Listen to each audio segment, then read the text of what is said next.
नमस्कार दोस्तों।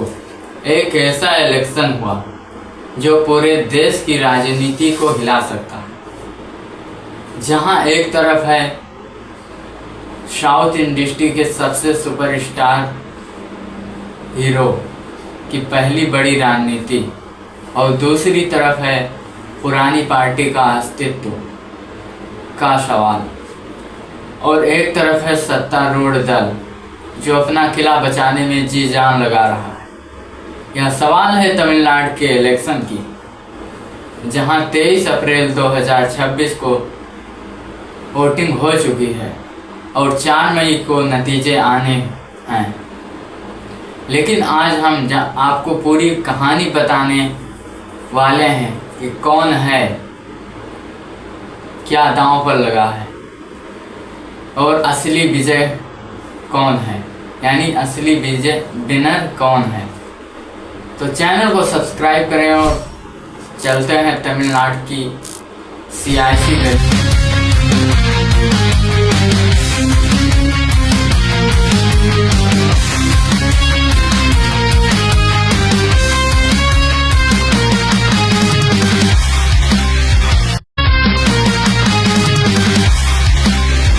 23 अप्रैल 2026 को तमिलनाडु के विधानसभा 234 सीटों पर इलेक्शन हुए, जिसमें बहुमत के लिए चाहिए 118 सीटें। याद करते हैं 2021 के चुनाव की तब क्या हुआ था। 2021 के इलेक्शन में डीएमके यानी द्रविड़ मुनेत्र कड़गम की अगुवाई वाले यानी सेकुलर प्रोग्रेसिव अलायंस, जिसका हिंदी अर्थ होता है धर्मनिरपेक्ष प्रगतिशील गठबंधन, ने 234 सीटों पर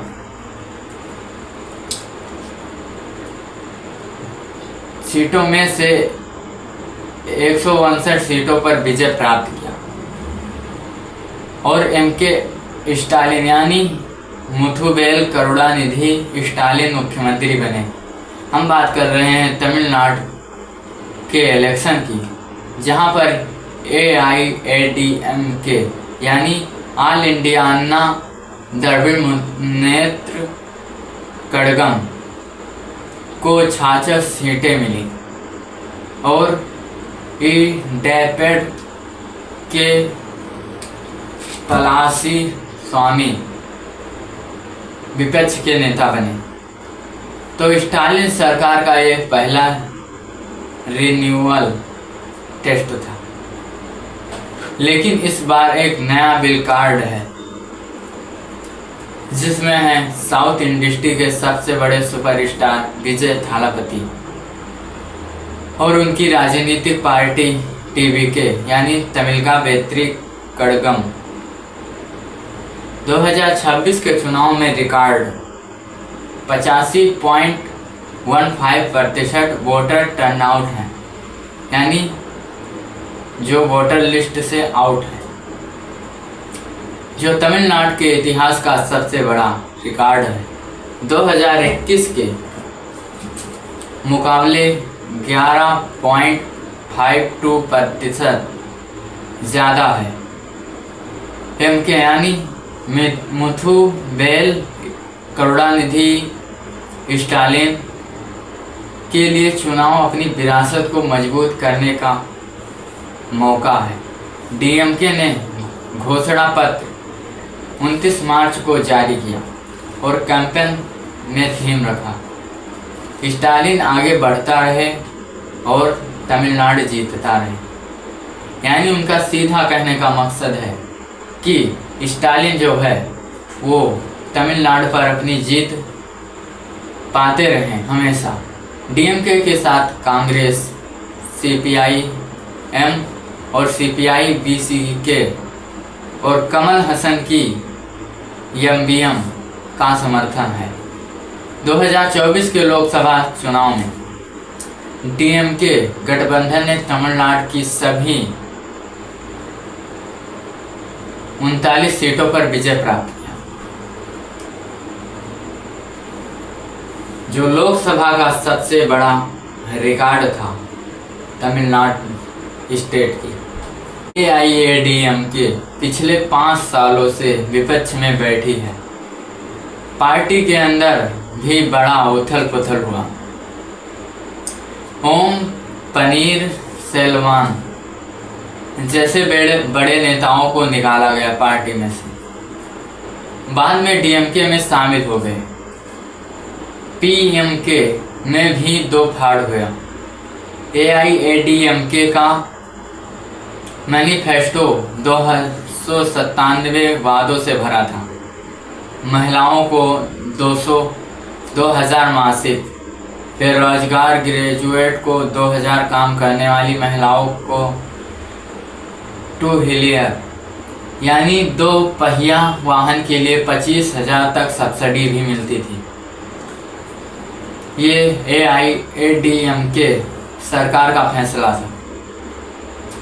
और मुफ्त LPG सिलेंडर यानी जो किचन में प्रयोग होते हैं सिलेंडर, उनको फ्री में दिया जाएगा अगर AIADMK सरकार बनती है तो। और एजुकेशन और क्रॉप लोन्स माफ़ होंगे, यानी एजुकेशन का सिस्टम जो है वह बिल्कुल मुफ्त में चलेगा। और प्लस में जो किसान भाइयों का लोन है, जो कर्जा है, उनको माफ़ करेगा सरकार। EPS ने जबरदस्त कैंपेन किया, जनता बचाओ तमिलनाडु बचाओ।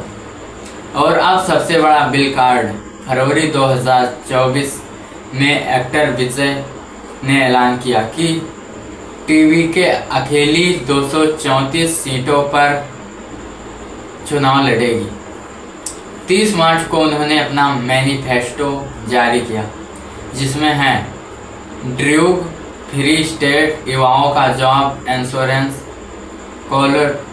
कोलैटरल फ्री एजुकेशन इंश्योरेंस और लोन्स, स्टूडेंट को मंथली फाइनेंशियल असिस्टेंस का वादा किया, जो आप इस वीडियो में देख सकते हैं। பூரணி சூப்பர் 6 திட்டம். இத்திட்டத்தின்படி ஒவ்வொரு குடும்பத்திற்கும் வருடத்திற்கு 6 கேஸ் சிலிண்டர்கள் கட்டணமின்றி வழங்கப்படும். நம் தங்கைகளின் திருமணத்திற்காக 8 கிராம் அதாவது 1 பவுன் தங்கமும் தரமான பட்டு சேலையும் தாய் வீட்டில் இருந்து அண்ணன் சீராக அளிக்கப்படும். தாய்மாமன் தங்க மோதிரம் திட்டம். தமிழ்நாட்டில் பிறக்கும் ஒவ்வொரு குழந்தைக்கும் அரசாங்கத்தின் ஆசீர்வாதமாக ஒரு தங்க மோதிரம் வழங்கப்படும். இனி 60 வயது வரை உள்ள அனைத்து குடும்ப தலைவிகளுக்கும் மாதம் 2500 ரூபாய் வழங்கப்படும் என்பதை பெரும் மகிழ்வுடன் அறிவிக்கிறோம். कंपेरिजन शुरू किया, यानी कैंपेन शुरू किया, लेकिन करूर में TVK की एक रैली में क्राउड क्रश में 41 लोगों की जान गई, जिसकी वजह से विजय ने कैंपेन को सस्पेंड कर दिया। डिना मेलर के ओपिनियन पोल्स के मुताबिक ये चुनाव बेहद टाइट है। 234 सीटों पर, यानी 234 सीटों में से 60 स्विंग सीट पर निर्भर करेगा। DMK अलायंस का वोट शेयर 2021 के मुकाबले 12 से 14% पॉइंट गिर सकता है। ये सारे वोट AIADMK को नहीं मिलेंगे, बल्कि विजय की TVK और शीनम की NTK पार्टी को मिलने की आशंका है। TVK को 33% और NTK को 7% वोट मिलने के अनुमान है। और बड़े दलों की जीत का थ्रेश होल्ड यानी 40 से 45% से घटकर 35 से 36% रह गया है। माना जाता है कि AIADMK को 36% से लेकर 26% तक वोट मिलने की आशंका है और डीएमके को 32 से घटकर 22% वोट मिलने की आशंका है, यानी सत्ता पलट सकती है। बाकी 18% अंडर स्टैंड अनडिसाइड वोटिंग तय करेंगी कि किसकी जीत होगी और किसकी हार, यानी कौन विनर बनेगा और कौन लूज। 57.3 बिलियन रजिस्टर्ड वोटर में से 85.15% वोट में डाला, जिसमें 83.57% पुरुष और वहीं पर 85.76% महिलाओं का वोटिंग। 60.49% थर्ड पार्टी यानी थर्ड जेंडर वोट दिए। 4 मई को जब काउंटिंग होगी तब पता चलेगा या सूरज किस ओर होगी।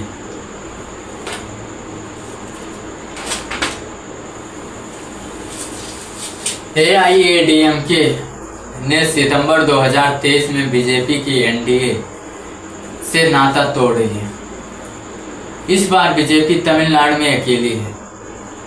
बीजेपी के पास 2021 में यानी 2021 के चुनाव में टोटल 4 सीटें मिली थी, लेकिन नेशनल पॉलिटिकल्स में तमिलनाडु का परिणाम बड़ा मैसेज देगा। अगर डीएमके हारती है तो इंडियन एयरलाइंस को बड़ा झटका लगेगा। अगर डीएमके जीतती है तो मोदी के खिलाफ मजबूत गढ़ तैयार हो सकता है, और अगर टीवीके किसी तरह सरप्राइज करती है तो भारतीय राजनीति में एक नई दल का उदय होगा, या आप चाहे ताकत भी कह सकते हैं। तो दोस्तों, डीएमके का सीधा सा मैनिफेस्टो है, सत्ता में है लेकिन एंटी इनकम्बेंसी का डर है, यानी उसको डर है कि कभी हम हार ना जाएं। AIADMK का मैनिफेस्टो है वापसी की कोशिश पर पार्टी में टूट फूट हुई है, और टीवीके यानी विजय नया नेता युवाओं का जोश पर अनुभव का पता नहीं कि क्या जीत सकता है या हार। अब हम 4 मई की आने वाले इलेक्शन की ओपनिंग पोल में फिर से आप लोगों को जानकारी देंगे, और वोटर टर्नआउट यानी 85% का रिकॉर्ड जो किसी को भी गेम चेंजर बना सकता है। हम उस दिन भी एक और वीडियो लेकर आएंगे जिस दिन 4 मई को, यानी जिस दिन ओपनिंग पोल्स आएंगे, लाइव एनालिसिस के साथ। और इसीलिए अभी इस चैनल को सब्सक्राइब कर लें और बेल आइकन को भी प्रेस कर लें और शेयर करो ताकि यह जानकारी सभी लोगों तक पहुंचे। मिलते हैं अगली वीडियो में, तब तक के लिए जय हिंद।